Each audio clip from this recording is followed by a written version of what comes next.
Hi folks, I'm PGA professional Clay Wonnell here at the Golf Club of Dallas. This is Business Golf 101. Over the next 4 Sundays, I hope to help the person that got invited to play golf that knows nothing about golf feel a little bit more comfortable getting out there with the boss or a client or something like that. So to me, the very first thing to do when we're thinking about golf is zoom out about as far as we can.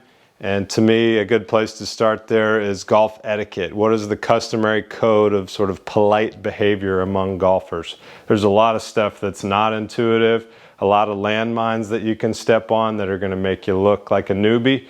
Hopefully this little session will help you feel a little bit more comfortable. So when you play golf, there's something called a tee time. A tee time is when you're expected to hit your first tee shot. Tee time doesn't mean show up to the tee time at that time. The expectation is if you got an 8 o'clock tee time, that first golf ball is up in the air at 8 o'clock. Most golf courses allow you to book tee times by phone or online, but every course is a little bit different. Here at the Golf Club of Dallas, we allowed public play to book tee times 1 week out. Members get a little bit more leniency. They can book tee times a month out or so. Keep in mind, if you're trying to put a group together, entertain some clients, do some research, figure out when the golf course books tee times so you're not trying to get a tee time last minute. Especially now, after COVID, golf has gotten a lot more popular and it can be pretty hard to get a tee time. So usually about a week out is customary for getting a tee time. Let the golf course know as soon as possible if you need to cancel, reduce, or you're going to be late for one of those tee times, because that's precious lost revenue to the golf course. Think about this as empty hotel rooms sitting that could have been rented to somebody else. You've got the reservation under your name, but you don't come. That can be kind of a big hit to a golf course's bottom line. So be sure to let them know as soon as possible if you've booked for 4 players and it's only going to be 3. That way the golf course has the ability to fill in an extra single in that slot, and they definitely appreciate that. Any information that you can give the golf course staff is super helpful. Think of it as going to the restaurant. You got somebody with a birthday, you got somebody with an allergy. Let them know if you plan on walking or riding. Let them know if you're going to take a push cart. Are you going to just play 9 holes that day? Do you need a rental set? Do you have some spectators that are sitting on the cart with you? That way they can keep the show rolling as smoothly as possible. Okay, so as a general rule, something that might not be super obvious, if you're booking for less than 4 players, the golf course reserves the right to pair you with another single or a random twosome. Sometimes that really rubs people the wrong way, but at a public access golf course, if you're not booking the whole foursome, again, you got to think of it from the golf course's perspective. That's lost revenue. They should be able to tag an extra single along in that group. And hopefully, if they've got training like this, that random single that gets paired with you makes your golf experience a little bit better. We all know that we've had the group of 3 of our buddies that gets paired up with an annoying random single and it ruins the day, so we're trying to avoid that for sure. Most courses will not allow you to book a solo tee time if it's just you trying to get out there, especially if it's during prime time on the weekends. You're not going to be able to call and get a tee time for 1 player at 8 o'clock on a Saturday morning. You're going to be asked to have at least 2 players to reserve that spot. And most golf courses will not allow you to book a 5-some. There's a game in golf called Wolf that's super fun, but usually that is played in the afternoons at private golf courses. Most public golf courses are going to really avoid a 5-some just for pace of play reasons and the optics of it. If they can play 5, why can't we play 5? Even if you decide you're just going to walk the round of golf, some courses will even still charge you for the cart fee so they get maximum revenue. A lot of times that's weekends only. So if you're planning to walk, double check with the pro shop when you book your tee time if you can just walk or if you have to still pay the cart fee, so there's no surprises there. Moving on to when we actually arrive at the golf course, think about it beforehand what kind of experience you want to have, especially if you're hosting clients. Think about, do you want this to be kind of like a quick in, quick out? Do you want to make a day of it? Are we having lunch before? Are we having lunch after? Generally, if you're not going to eat but you want to roll up to the golf course, hit a few practice balls, putt and warm up before you play. Plan to arrive about 45 minutes before your tee time. That's going to give you plenty of wiggle room in case anything goes wrong. That way you get there, you check in with the guy in the shop, get your golf cart, get some beers, get some range balls, hit a few putts, hit the range, and then that way you're getting to the tee time without any stress. And even if you're not planning on practicing, still try to be there 20 minutes before. Just as a courtesy to the golf course, just in case anything goes wrong again. You're expected to be teeing off at exactly when your tee time is, so give yourself 20 minutes to get familiarized with the golf facility, figure out where to pay, where your golf cart is, because sometimes it can be pretty confusing and it could be a long drive to the first tee. Don't be coming in hot on a weekend morning, because that's just going to push the tee times back and delay everybody else's experience. Some golf courses, probably a fancier golf course or resort course, is going to offer what's called a bag drop area, where it's customary for you to drop your clubs off before parking your cart. And plan to tip the bag drop attendants a couple dollars if they have a bag drop. Usually a good idea if you're going to a new course that's a little bit fancier. Have 10, 15 bucks in singles in your wallet to tip the bag drop guys. Not every course does that, but if they do offer a bag drop, just plan to stay in your car, drive up to the guys, pop the trunk, let them get your clubs out, and they'll get them loaded up on a golf cart for you. Then you can go park your car and come back and get your golf cart later. Most private golf courses don't want you to change your shoes in the parking lot. They've got sort of the snobby insider lingo as a trunk slammer, as someone that's sitting on the tailgate of their car changing their shoes. It's kind of an old school tradition, but if you get invited by the boss to a fancy country club, plan to either wear your shoes on the way to the golf course or change them in the locker room. I don't want you to step on that landmine, because I've done that before. Most golf courses these days prefer that you don't wear jeans, and they prefer that you do wear a collared shirt, although that's getting loosened as fashion kind of gets more modernized. But generally, if you're going to go play a round of golf with your boss or some clients, it's probably a good idea to just wear something non-jean and something collared, because sometimes if you get a real hard ass in the golf shop, they're going to make you buy a shirt and a pair of pants, and that could be a quick 150 bucks that you didn't intend to spend. So go to Kohl's, go to Ross, get yourself some khakis and a golf shirt, save yourself some money in the long term. Because even though a lot of the guys on the PGA Tour are wearing joggers and mock turtlenecks and stuff, generally public play, you're expected to still wear some version of khakis and a collared shirt at a golf course. Just save yourself some money. Don't get caught with your pants down without a nice golf shirt. A lot of private golf courses have specific rules about cell phone usage. We're so used to having our phone out all the time that a lot of these private clubs are trying to create this little sanctuary of something different than the normal world where everybody's making deals on the phone. So double check if you get invited to the fancy golf course what their cell phone policy is. I worked at a golf course where cell phones were strictly forbidden in the clubhouse, and I'd have to hand people little cards that said, please refrain from using your cell phone in the golf facility. So just keep that in mind, just in case. I know we're all addicted to these things, but try to avoid it if you can. One of the biggest noob moves that you can avoid that, again, is totally not obvious, but it's gonna have you stick out like a sore thumb. Don't come into the clubhouse with your clubs on your shoulder. That's a sure sign of like, he doesn't know what he's doing. So just leave your clubs right outside the clubhouse, pay for whatever you're gonna get, and then go back to your golf clubs. Leave them within line of sight though. You don't wanna have them too far away where somebody can walk away with them, but generally leave those clubs right outside the door of the pro shop and you'll be looking like a pro. And when you arrive to a golf cart, they'll have carts likely staged, like fancy word for parked, in kind of a pretty way. It might seem intuitive to just go ahead and throw your clubs on a cart. But again, that's gonna be like, hey, let's not get the cart before the horse here. Go check in first, pay, and then they'll tell you what cart to put your clubs on. All right, so we've gotten to the golf course, and then we're gonna start our warm-up session. Some golf courses sell the range balls. Some include them in the purchase of a round of golf. They'll already be out on the driving range in like a nice pyramid or a bucket. If the golf course provides a pyramid of balls or a bucket of balls, generally the understanding is that you're going to pay for your round of golf before you go hit. That can be another thing that people just think they're out there. I guess I can hit them. Just plan to pay for a round of golf if the balls are already provided. The putting and chipping green at 99% of golf courses you go to are going to be free to use as long as you have your own golf balls. That's a great underutilized resource. If you're just learning how to play golf, get a putter, get a wedge, and you can putt and chip for free. You don't have to spend a lot of money to get really good at golf. And that's going to be honestly the best way to become a better golfer is to practice your putting and your chipping anyway. When you're hitting range balls, there's a etiquette of taking very intentional strips of divots. I'll put up an example picture here. On this example, you can see that it's a line of divots. This guy would hit 80 balls. This would be a very advanced golfer.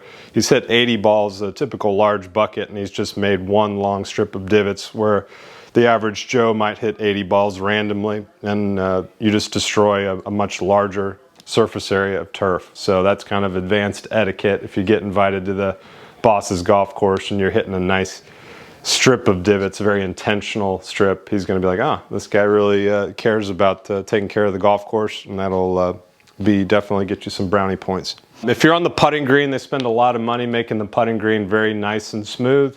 So do everything you can to not drag your feet. Some golf shoes have got more sharp spikes than others, so definitely be careful you're not dragging your feet on the greens.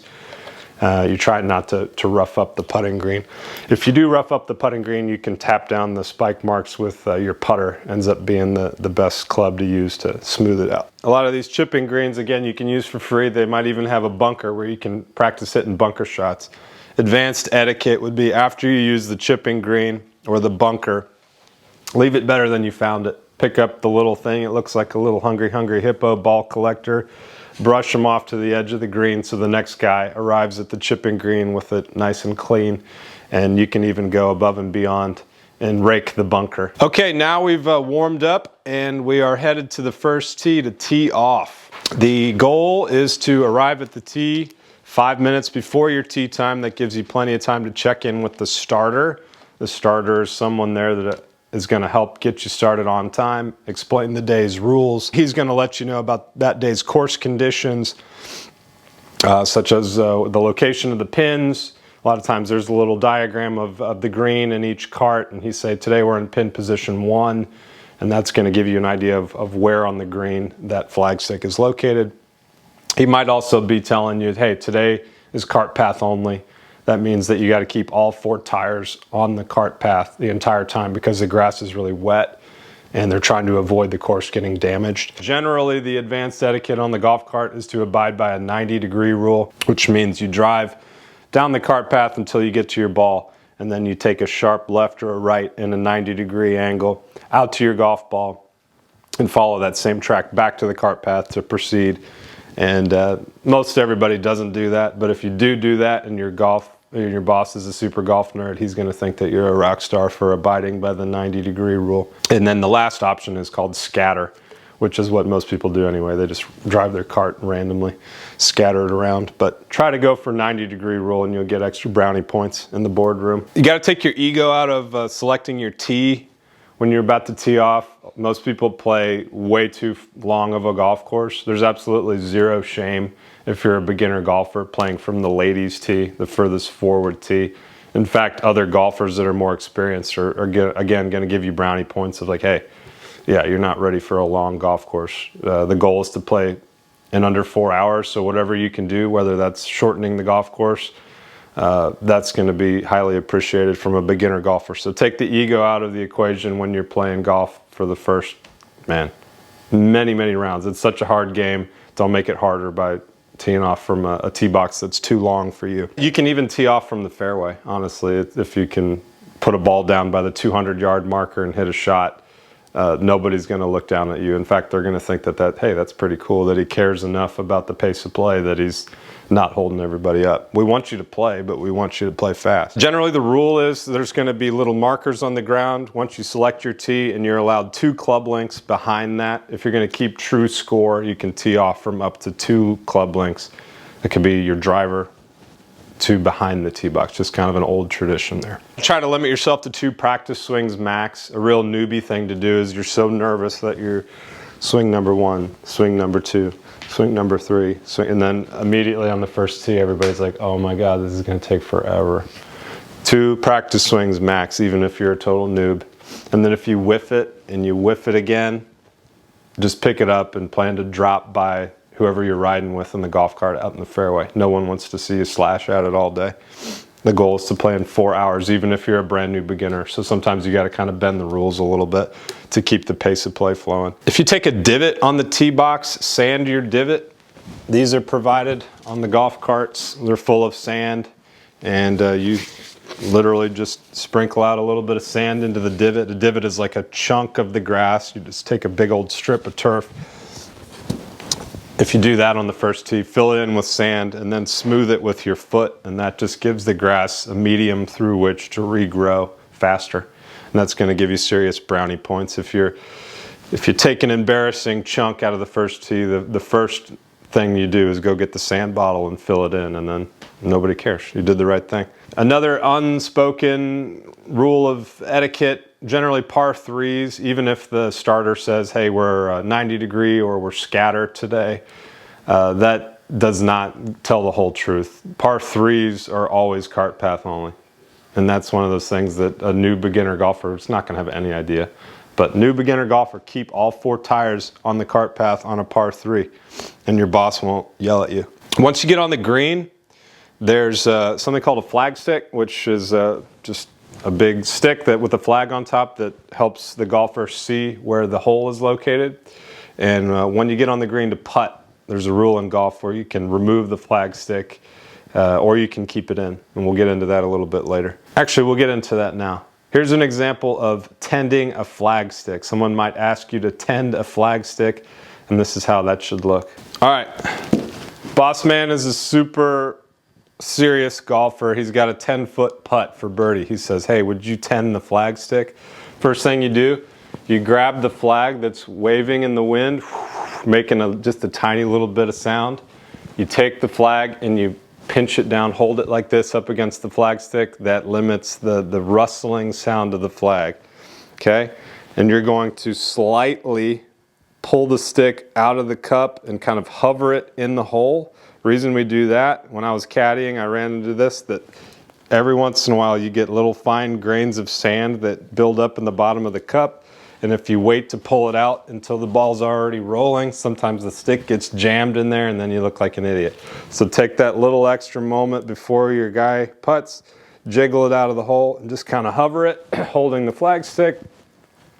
And you're trying to be mindful of where your shadow is. You're always trying to keep your shadow away from the cup, so position yourself either here or here, standing very still, and as that ball starts to roll, then you're picking up the flagstick and moving out of the way. That's going to only be for really serious, persnickety, competitive golfers, but it's good to know how to tend a flagstick. Does that make sense? Yeah. No, thanks. For sure. I've seen it, but never the actual procedure. Yeah, I've done it before where there's a big money game and the guy says, tend that flag, and I'm over there like an idiot trying to yank the thing out of the hole, and then you can really get in trouble because it can be so stuck and you yank it that the entire cup comes out with the liner, and then you could hit the outside of the liner in such a way that the ball wouldn't even have a chance to go in the hole. That's a disaster. Go ahead and jiggle it so you can pull it out easily. Okay, now we've played our 9th hole and we're ready to make the turn. That's kind of an old school term. It used to be golf courses were designed where the first 9 holes would go outward and then the last 9 holes would come inward back towards the clubhouse. So after 9 holes, back in the day, you were literally turning in the other direction. Nowadays, it's you play your 9th hole, you're making the turn when you go to hole number 10. And this is where people stop in the clubhouse to get beers and hot dogs. The etiquette there to keep the pace of play moving is you're only supposed to have 5 minutes at the turn, and you can help speed that up by most golf courses are going to provide a telephone number that you can call after the 8th green. Hey, we need 4 club sandwiches and 8 Michelob Ultras. Awesome. So that way when you come off of 9 green, you just pick up the food and pay for it.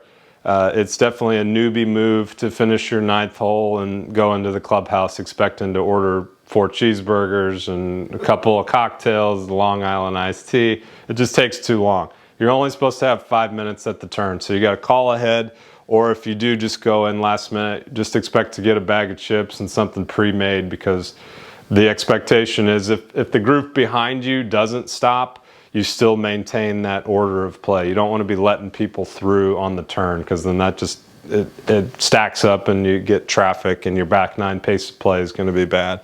So plan ahead when making the turn. By all means, support the club, get drinks, get food, but just make a game plan to make that as quick as possible. Another bit of advanced etiquette, if two of your boys go in to get the beers and the hot dogs and you don't want anything, go ahead and tee off on hole number 10 just to keep the ball rolling.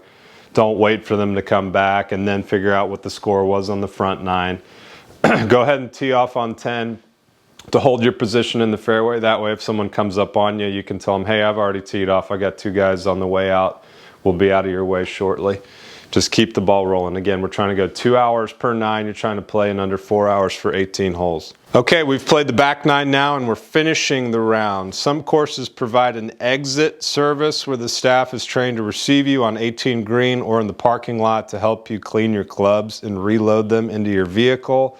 Again, this is an opportunity to tip like $2. That's sort of the general spiel there. They're going to clean your clubs up. They're going to help you load them back in your car. Not every golf course, but more of your high-end resorts or private golf courses are going to have a guy there that's trained to help you clean up your clubs and get them back in your car. So take advantage of that. Some courses don't allow the golf carts in the parking lot for safety reasons. They don't want the golf carts out there getting hit by somebody. So again, just double check what the rule is before you go zooming out into the parking lot and you have some angry staffer come yelling at you. So double check the rule. Again, not very obvious. Every course is a little bit different. When you got the clubs cleaned up and put back in your cart, return them to the designated cart return area. That's just a nice little bit of etiquette. It's kind of like at the grocery store. You wouldn't just leave your shopping cart right by your car and then drive away. You're supposed to take your golf cart back to where it says to return the golf carts, and they definitely appreciate that. After the round, there's a phenomenon called posting your scores. As you get more advanced in golf, the expectation is that you're going to post your score to a handicap system, and that helps over time establish your potential as a golfer. Remember, a handicap is not an average of your score. It's more like a representation of your potential 1 out of every 5 rounds of golf. So the more scores you post, and there's a couple different options. There's paid versions and free versions. The more scores you post, the better version of your potential is going to be in that math. And once you get good enough to play in a competitive handicapped event, then you'll have a handicap that's a true representation of your potential. So as you start to post legitimate scores, as a true beginner, you're not going to post scores because you're going to be shooting a million. The goal as a beginner is just to get the ball airborne, play fast, have some fun. But then once you get comfortable with that, sort of the next step is, what did I shoot today? And did I enter that in the computer? So be sure to start thinking about posting your scores as you get better. And take a few minutes to clean your clubs with a wet towel after the round. Clean off your golf shoes as well and keep them nice for a long time. Any questions so far? I'm in the between beginner and should you start posting, have some friends starting to post. When is that time when you are finishing rounds? You like to know, like, you're starting to keep score, but when should you start taking credit, and will keeping score too early affect like your overall average of your handicap? It's always going to be a running total of your most recent scores, so it kind of kicks out old scores as you post more. Okay. So it's never a bad time to start posting your scores. Generally, if you're shooting over 100, you're not going to be playing in many competitive tournaments. But as you start breaking into the 90s and the 80s, post as much as you can. I think a lot of times people would think about their score more than their pace of play as a true beginner. What we're trying to avoid, if you're just thinking that golf's cool and you're trying to get into it, is making the biggest mistake of all, which is taking forever to play. No matter how bad or how good you are, you're supposed to play in under 4 hours. It's just sort of a common courtesy. So if you're making quadruple bogey on every hole just to keep track of your score, that's considered kind of bad etiquette. Unless you're at a private course where it's wide open, nobody's around you, and you got the time to take forever to play. But until you're breaking 100, I would think that posting your scores would be kind of a moot point. How many golf clubs are we allowed in the bag? 12. 14. 14. 14 clubs. They've all got a little bit different design and in purpose. This is a putter. This is another putter. You can see they're vastly different designs. This is called a mallet putter. This is called a blade putter. You've got long putters. People hold them like this, and you've got belly putters. You've got all different shapes and sizes of putters. At the end of the day, it's a club that's designed to roll the ball on the ground. Everybody knows this one from putt-putt. A putter is just designed to roll the ball on the ground. There's certain styles of putting that have been banned over time just because the USGA determined that it wasn't sort of in the spirit of putting. So if you're posting scores, you are not allowed to anchor your putter into your belly button. You're not allowed to anchor your putter into your sternum. It has to be hanging freely from your body. There is one little loophole style, sort of the Matt Kuchar style. Some argue that it is anchoring, and I encourage you to try it, as it is a pretty effective style of putting, where you're quasi-anchoring it into this left arm. I would highly encourage you to try that. What are the difference between the two putters in play? In play, the mallet in theory is going to be a little bit more forgiving. If you mishit this, the result is in theory a little bit worse than mishitting this. You just got a little bit more meat on it. You got more mass behind the club face, which ends up making the face a little bit more forgiving.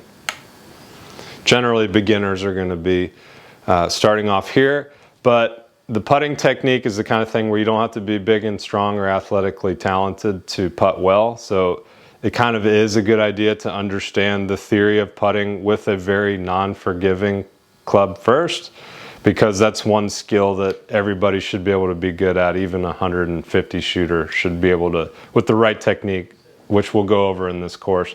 With the right technique, you should figure out putting pretty quick. Also, another style of putting that Sam Snead, who actually won here at the Golf Club of Dallas back in the 50s, used, the croquet putting.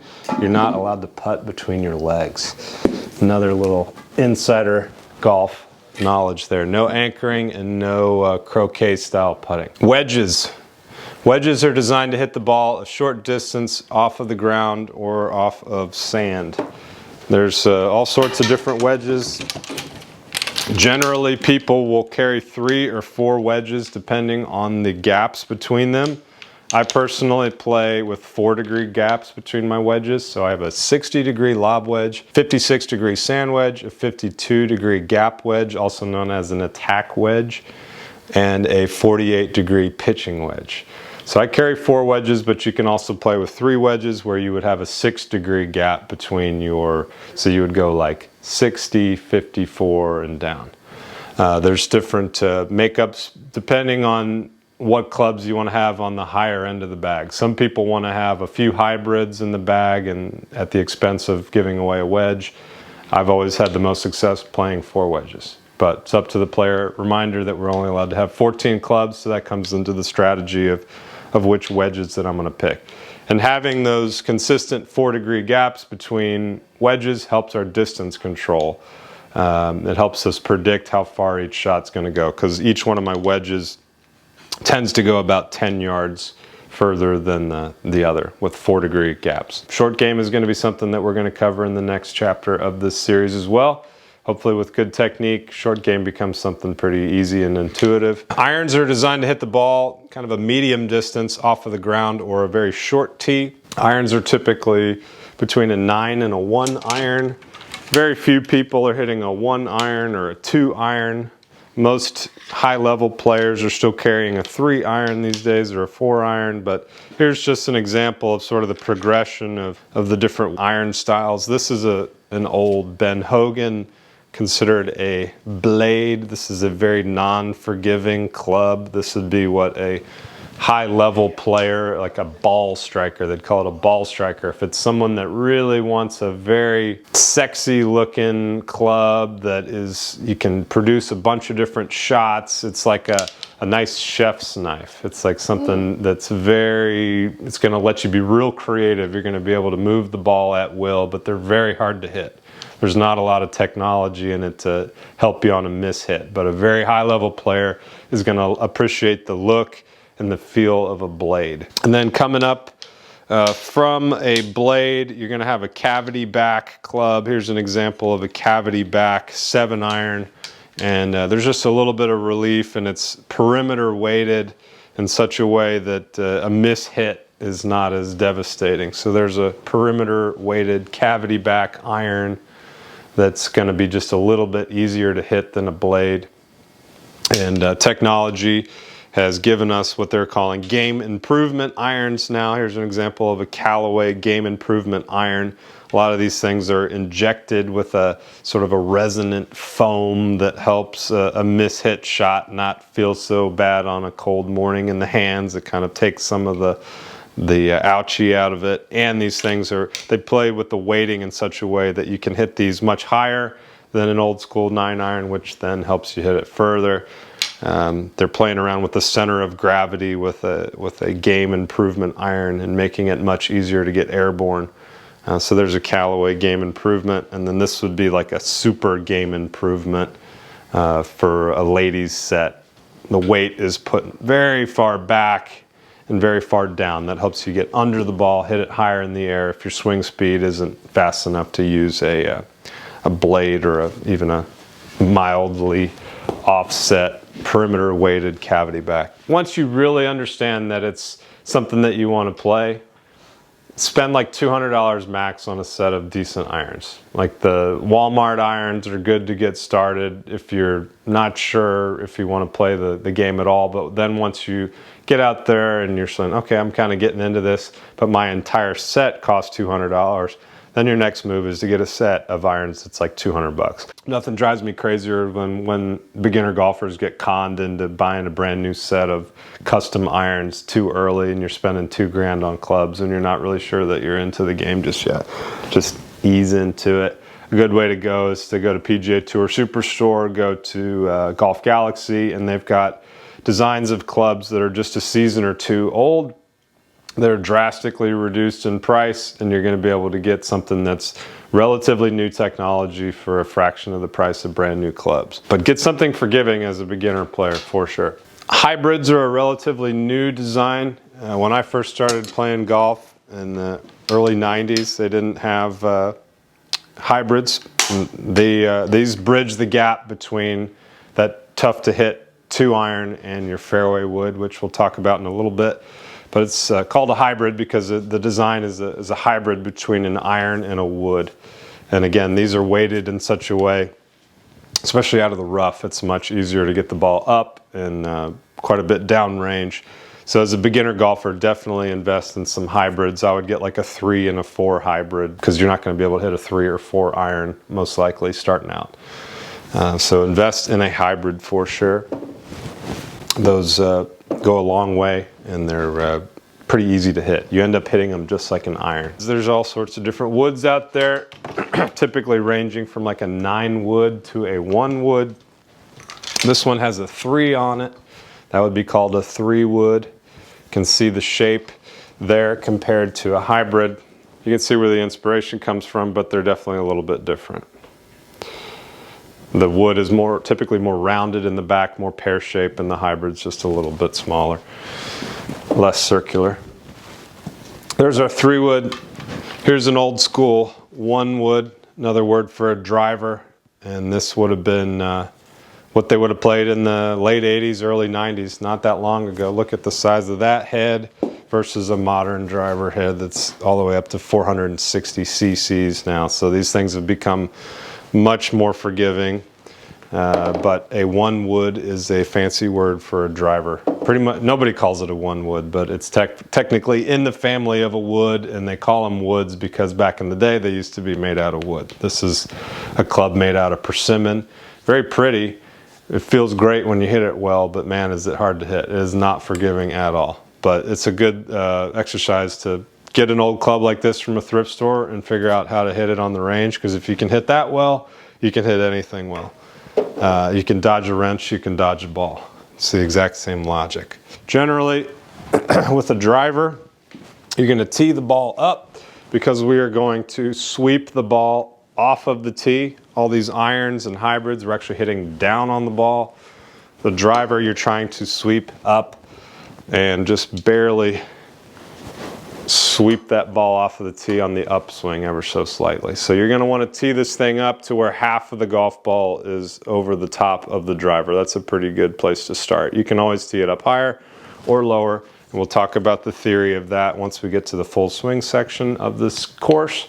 But for the beginner, just plan to have about half of that golf ball over the top of your driver. And you can use a tee with irons as well. Typically that's going to be on par 3s, but you're going to tee that thing way down where it's just a tiny bit of tee sticking out of the ground. It's going to keep the ball lower, right in the sweet spot of an iron or a hybrid. There's a bit of design that's important to be aware of on irons and woods. Okay, so loft. The loft on a club face we can think about is, where is this club face pointed on the vertical axis?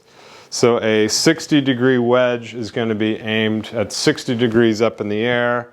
A 7-iron is going to be aimed lower than that. So the loft is, where is the club face looking on this axis? The lie angle is, where is the club looking on this axis, kind of horizontal. So you could have a good swing developing, but if your clubs aren't a good fit for you, if the lie angle is too upright, it's going to look like this at the moment of impact. The toe is going to be up off the ground. The heel of the club is going to strike the turf. You're going to miss to the left. And the opposite, if the club is too flat, the toe is going to be down and you're going to be missing to the right. So sometimes having your lie angle checked is going to make all the difference in putting that ball on target. And that's kind of a lost bit of calculus for the beginner golfer. So I think the best way to check and see if you're hitting the center of the club face is just to get some foot powder spray. Spray that on the club face, hit a few balls, and you'll be able to see where on the club face you're striking. If you're seeing them come out of the heel, it's a good clue that the club is too upright. If you see them coming out of the toe, it's a good clue that your club is too flat. You can also put a piece of plexiglass down on the ground and put a little line of dry erase marker on the bottom of your club. Hit some shots and see if you're coming out heel biased or toe biased, and that would give you a clue that you need to bend the lie angle of the club to get it coming out of the middle of the bottom of the club face. Most every club can be bent a couple degrees. They call them a cast game improvement club. You're not going to be able to bend as many degrees as a blade. If you got a true blade, you can bend that thing any way you want. But if you get to bending a very cast game improvement club more than a couple degrees, you're risking kind of ruining the structural integrity of the club. Grips come in different thickness for different hand sizes, and you can change the number of wraps. It's just double-sided tape that they put under a grip, and then they coat that with a solvent to let the grip slide on there. But you can change the thickness of the grip to match your hand size. That can be something that just adds to the overall comfort of holding that club. If you got big hands, you're going to want a big grip. On to club accessories. The head covers protect the clubs. It's good to have a head cover for your putter for sure. As this thing sits in your bag, it's going to jiggle in the back of the cart, and your iron is going to go ding, ding, ding, ding, ding, ding, ding, ding 10,000 times while you play. And over time, you're going to ding up your $200 putter if you don't have a head cover on it. So pretty much every golfer is going to have a head cover on their putter. That's a good investment. And most new clubs come with the head cover these days. This is an example of a head cover for a driver. And that's just going to go on like that and keep your club nice and safe in your bag. These new drivers these days are $500–600. Don't spend that much as a beginner. Spend maybe $200 max on a driver, but get a head cover to keep it from getting hit. And a little insider baseball, insider knowledge. Someone might try to sell you the iron cover. Just be prepared to be criticized ruthlessly. These are considered pretty dorky.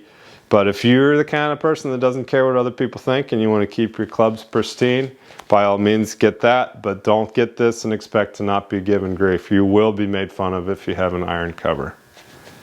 FYI. Golf bags come in a variety of shapes and sizes. Our smallest golf bag is called a Sunday bag.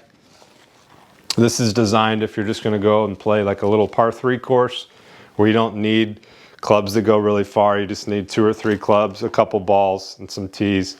It's designed to be really lightweight to walk. But if you're going to use this for your everyday round, you don't have room for your gloves and your water bottle and your sunscreen and stuff. The next size up of bag is just your standard carry bag. This gives you the versatility of being able to carry it These things come with backpack straps now. That wasn't always the case. Even when I was a junior golfer, we didn't have the backpack strap. But it's a nice bit of kit to have, so you can walk with this thing on your back. It's still pretty lightweight. Or you can put it on a golf cart. You got much bigger pockets where you can put a rain jacket and your sunscreen and your wallet and your keys and all that stuff. That's what most people are gonna play if they walk a little bit, ride a little bit. Just get a standard carry bag. And then one size up from that is what's called a cart bag. This is for folks that are never under any circumstances gonna walk. Ain't gonna happen. If all you do is ride on a golf cart, this is probably your go-to.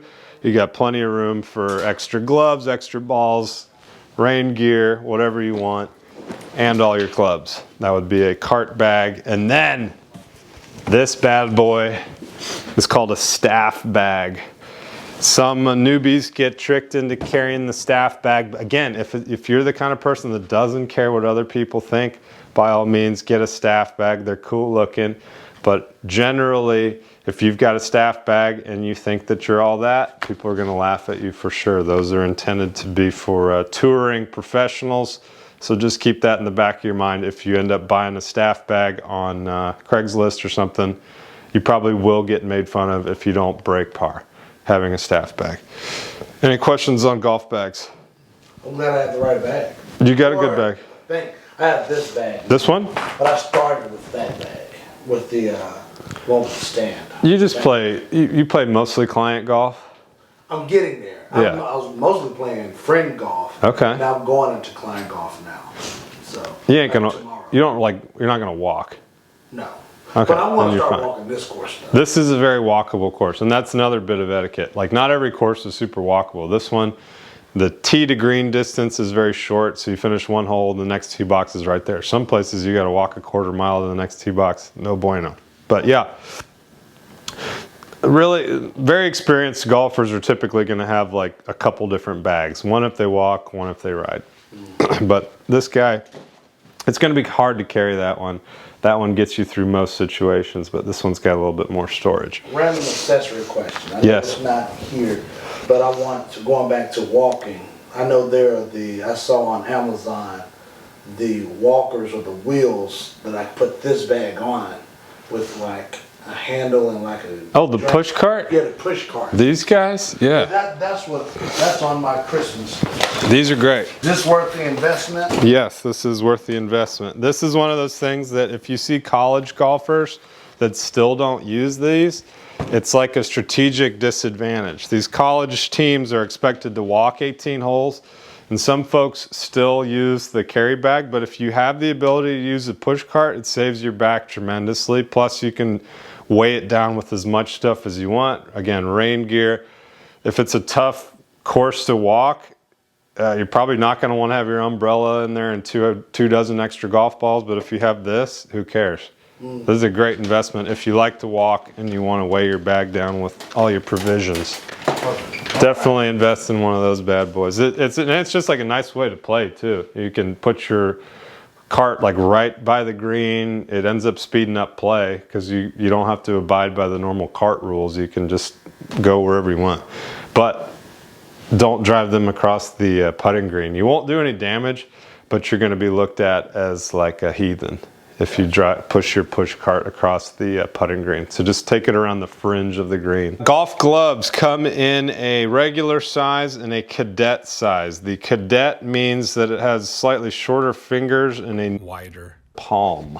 So if you're going to get a glove and you're not sure what size, it's totally fine etiquette-wise in every pro shop in the world to try it on, put it back in the box and try out a different one to figure out if you're a cadet or a regular. When we are raking the bunker, it's important to pull when you're pulling downhill, and otherwise we're pushing away. Maybe this would be a good little time for another video on pulling from the top of the lip of the bunker and pushing in every other situation. That just ends up helping the sand be a consistent depth. Because if you end up pushing the sand up into the lip of the bunker, what happens is you pack too much sand into the lip And a shot that should hit the lip of the bunker and roll back down to a flat part ends up burying in the lip of the bunker, which ends up being like a double penalty. It's not really how the bunkers are designed to be played. So try to pull the sand down the slopes and away from the lips of the bunker and push it out in the flatter areas. Bluetooth speakers are now okay at most golf courses as long as sort of the volume is reasonable. The super noob move is to get the JBLs hooked up to the phone and just be absolutely blasting it in public areas where your leisure is starting to detract from other people's leisure. Think about the little bubble around you and try to keep the Bluetooth speaker on the golf cart at a fun volume for you and the boys, but it's not disturbing the guy that's got a putt for 200 and he doesn't want to hear 21 Savage right now. Foot powder spray, we talked about that, spraying that on the club face. That's a nice golf accessory to help you visualize where the golf ball is striking the face. As a beginner, that's super helpful. After you hit a shot and you can just look down and see, oh, I hit that one on the heel, or I hit that one on the toe. And again, just for everyone's reference, this is considered the toe of the club. This is the heel of the club. If you've ever seen somebody out on the golf course going like this, looking through one of these things, what they're doing is they're getting a sense of how far they are from here to the target. You can get these things now for about $100. I think it's a good investment even as a beginner golfer. Once you really decide that you're going to play, go get one of these. It speeds things up. It helps you understand how far you are from the hole, which informs your club selection. Just be careful if you're playing in a tournament. These things can be set to tell you the slope. It factors in the slope based on the altitude change between you and the target. And if you're playing a USGA event, you're technically not supposed to have the slope on. So just be careful on that. That's another little persnickety golf rule. It doesn't really affect anything, but rules are rules. If you're getting a rangefinder and you're playing in a big tournament, make sure the slope is turned off. GPS on golf carts gives you a good visual representation of the entire hole, and you'll be able to press and figure out how far it is to carry over a bunker, how far is it to the front edge of the green, because what critics of rangefinders would say is that you're not always supposed to just shoot right to the flag, and then if the flag is 175 yards, that doesn't necessarily mean that you're going to use your 175 yard club. If you take the golf theory one step further, you might want to land the ball just short of the pin and let it bounce up based on the design of the hole. So if you've got GPS on a golf cart, over time you'll start to understand how to use that to inform your strategy of playing to certain parts of the green based on where the hazards are, and it just gives you a better bird's eye view of what that golf hole has in store for you. A divot repair tool is something handy to have. We'll do a little video here of me taking a divot on a putting green, and this is how we fix it with our divot repair tool.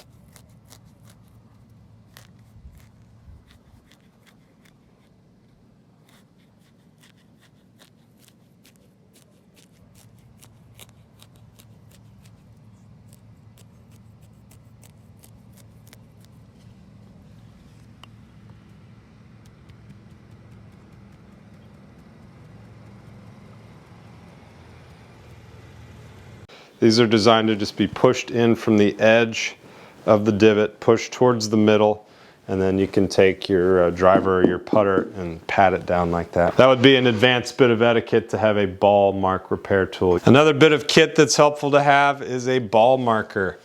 The newbie thing to do is to get your poker chip out of your case at home and use a poker chip to mark your ball on the green. Your persnickety golf snobby boss is going to hate that you have a poker chip. He's going to make some snide remark like, what is that, a sure drain cover? So do yourself a favor and have a penny, something flat that lays down on the ground, and you'll avoid the wrath of the super persnickety golfer if you have a slightly raised, very visually obvious ball marker. You want something where you can put it down on the ground behind your ball on the green. That way you know where it is when you go back and it's your turn to hit. Sometimes if your ball is in the way of other people's golf ball, they'll ask you to move it in a certain direction. And the best way to do that is if he asks you to move it one to the right, you're going to move one club head to the right, and you're going to look off, find a point of reference on the horizon, and move that marker this way, one to the right. I always cross my right finger whenever I move my marker, and I keep it crossed until I move it back, because if you forget to move your ball marker back to its original position, that's a penalty, and that's just a stupid rule of golf. Even though you've only moved it a couple inches, you're technically playing from the wrong position. So keep that finger crossed until you move it back, using your reference point in the distance to make sure you're putting it exactly back where it was. Then you can uncross your finger. And I would cross like 2 fingers if he wants you to move it 2 to the right or 2 to the left. Just a little tip, because I've done that in a tournament where you're playing good and you forget to move your ball marker back. All of a sudden it's a 2-shot penalty.